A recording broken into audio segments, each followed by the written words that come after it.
جزاک اللہ، بہت شکریہ آپ نے فرمایا، بہت شکریہ،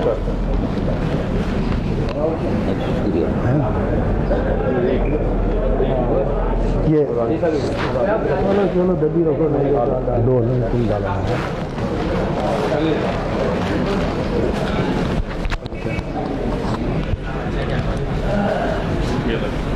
میں اس کو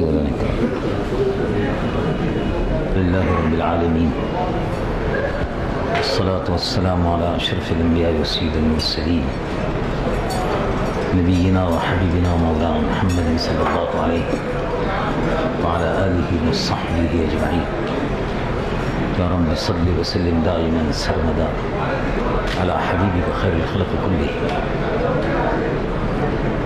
میرے محترم معزز ممبران بار، السلام علیکم ورحمۃ اللہ وبرکاتہ۔ سب سے پہلے انتہائی دکھ اور افسوس کے ساتھ میں اپنی جانب سے جناب محمد اسماعیل صاحب پدیار صدر بار کو تعزیت پیش کرتا ہوں۔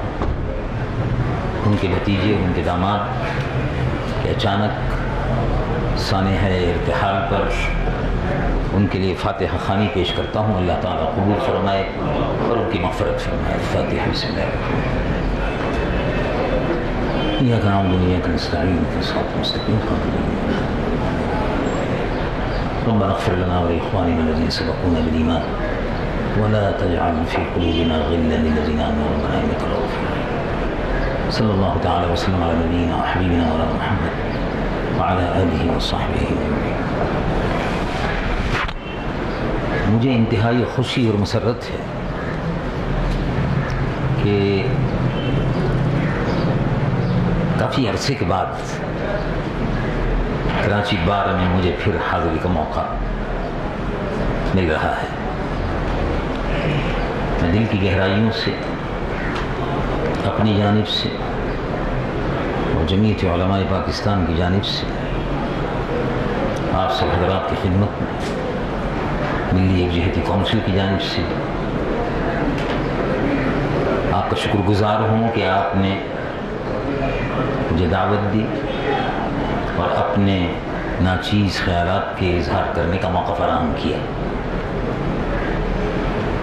اس وقت ملک کی جس صورتحال کا نقشہ ہمارے محترم جناب اقبال احمد صاحب رعد ایڈوکیٹ سیکریٹری بار نے بڑا صحیح تجزیہ کیا اور من وعن جو رویداد تھی اور جو کچھ کے بار پر گزر رہی ہے، عدلیہ میں جو کچھ ہو رہا ہے، اس کی ایک مختصر سی جھلک انہوں نے دکھائی ہے۔ اور صبح سے شام تک مختلف قسم کے اسی قسم کے مسائل آپ کے سامنے پیش ہوتے رہتے ہیں، اور بہت سے ایسے مسائل ہیں جن کا تعلق ہم سے بھی ہے اور ہم بھی اسی قسم کے بہت سے مسائل سے صبح سے شام تک دوچار ہوتے رہتے ہیں۔ پاکستان میں دو سب سے اہم مسئلے ہمیشہ درپیش رہے۔ سب سے پہلا اور بنیادی مسئلہ جو تھا وہ یہ تھا کہ پاکستان کا دستور بنے۔ چنانچہ سن 1948 سے لے کر 47 سے لے کر سن 1954 تک دستور ساز کمیٹی اور اس کی سب کمیٹیز، دستور ساز اسمبلی اور سب کمیٹیاں تسلسل سے اس سلسلے میں کام کرتی رہیں۔ سن 1954 میں کافی عرصے کے بعد بیسک پرنسپل کمیٹی کی رپورٹ تیار ہو کر آئی، اور اس کے بعد پھر مزید اس سلسلے میں کوششیں ہوتی رہیں۔ اس درمیان میں انقلاب بھی آیا، گورنر جنرل صاحب، کمانڈر ان چیف صاحب نے مل کر ایک کابینہ ترتیب دی اور مرکزی وزراء کو، وزارت کو جس طرح سے رخصت کیا گیا وہ سارے ہی نقشے آپ کے سامنے ہیں۔ اس کے بعد سن 1956 میں دستور تیار ہوا. وہ خدا کر کے بڑی مشکل سے 1956 میں ایک متفقہ دستور تیار ہوا، اور اس کے تحت سن 1958 میں انتخابات ہونے تھے. لیکن پھر اس کے بعد اسکندر مرزا اور صدر ایوب صاحب برسر اقتدار آ گئے اور وہ دستور بھی ختم ہوا. اور اس کے بعد مختصر سے یہ ہے کہ سن 1962 میں پھر ہمیں اور آپ کو ایک اور دستور ملا مارشل لا کے تحت، اور اس کے تحت گاڑی چلتی رہی. اس کے بعد سن 1969 میں 70 میں پھر ایک نیا دستور ہمیں ملا، لیکن اس کی تشہیر ہوئی، اس کا اعلان بھی ہوا کہ وہ دستور اسلامی ہے، اور ایک بڑے محترم عدلیہ کے چیف جسٹس کارنیلس کی نگرانی میں وہ تیار ہوا. لیکن ہمارے اس کے نفاذ کی نوبت نہیں آئی. پھر اس کے بعد سن 1972 میں انٹریم کانسٹیٹیوشن ہمیں ملا، اور انٹریم کانسٹیٹیوشن کے بعد سن 1973 میں ایک متفقہ دستور ہمیں ملا. پاکستان کی مختصر سی دستوری تاریخ ہے. سن 1973 کے دستور کے بعد پھر مارشل لا کے بعد پھر 8ویں ترمیم، یہ سارے کے سارے مراحل سے بھی ہمیں گزرنا پڑا. تو جو بات میں عرض کرنا چاہتا تھا کہ دستور بن نہیں رہا تھا، بڑی مشکل سے بنا. بننے کے بعد اب مسئلہ درپیش یہ تھا کہ اس پر عمل کیسے کیا جائے. پہلے مسئلہ یہ تھا کہ دستور نہیں بن رہا، وہ بڑی مشکل سے بنا، اسی کہ اس پر عمل کیسے کیا جائے. اس پر عمل کرنے کے لیے بظاہر حکومت تیار نہیں تھی.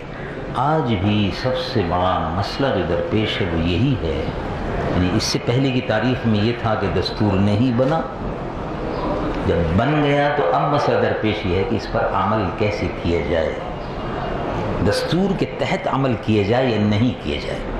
میں آپ کو 2-3 باتیں چھوٹی عرض کرتا ہوں، اور آپ زیادہ بہتر سمجھتے ہیں. میں تو بہرحال میری جو معلومات ہیں وہ سطحی ہیں، اور آپ کی معلومات اس سلسلے میں بہرحال وسیع ہیں.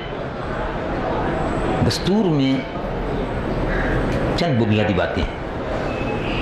دستور میں قرارداد مقاصد بھی، دستور میں اسلام اس ملک کا سرکاری مذہب ہے، یہ پاکستان کے پہلے کسی دستور میں نہیں تھا. اور اسلام کیونکہ اسٹیٹ ریلیجن ہے تو ظاہر ہے، یعنی بالکل لاجیکلی یہ ہر آدمی اس بات کو سمجھتا ہے، مانتا ہے اور جانتا ہے کہ اسلام اگر اسٹیٹ ریلیجن ہے then the state has to defend Islam. بالکل سیدھا سادہ تجزیہ ہے، لاجیکلی اس کے علاوہ اور کوئی بات نہیں ہے. دستور کے تحت حلف اٹھایا اسلام اس ملک کا سرکاری مذہب ہے، تو the state has to defend Islam. دنیا کے تمام جتنے بھی دساتیر ہیں، unwritten constitution برطانیہ کا اگر ہو تو ملکہ جو ہے اس میں چرچ آف انگلینڈ کو ڈیفینڈ کرنے کی پابند ہے، defender of the faith and defender of the church. اسی طرح سے دنیا کے تمام دساتیر وہ دستور میں جو کچھ لکھا ہوا ہے اس کو ڈیفینڈ کرنے کا پابند ہے، جس نے بھی حلف اٹھایا. اب اس وقت جو مسئلہ درپیش ہے وہ یہ ہے کہ پاکستان کے دستور پر عمل نہیں ہو رہا. اسلامی